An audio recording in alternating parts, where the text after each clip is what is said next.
He was a hometown hero that I grew up. I would see him at the co-op, the feed store. West Point, right? Yeah, West Point, Mississippi. Every time I went to go get horse feed for the, for the horses, I would run into him or his. I never really got to speak to him. I would always look at him like he was a superhero. And he was always a people person, always talking to somebody. And then when his book came out, his book was everywhere. The World War II, as I remember it, by Mark Gordon Hazard. And I always just looked up to that man so much and read his book and knew his stories by heart. And then when we got to go, so I went to go, anyway, we got to cover him together. So Yeah. I'd covered him for a film piece that we did on him, and I'd got to spend, 4 or 5 days, straight days with him, and we got to know each other really well. This man had a very, very,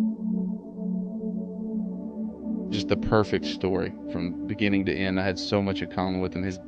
He found out his father died right before he went into Aachen as a platoon leader. I forgot about that. And every time over the week that I spent with him, that he brought that up, his lips would quiver and his eyes would tear up, and he would get choked up every time he talked about when he got the letter right before they went into Aachen and he found out his father died, and he had to go out away from his men because he was a platoon leader and sit under a tree and cry his eyes out.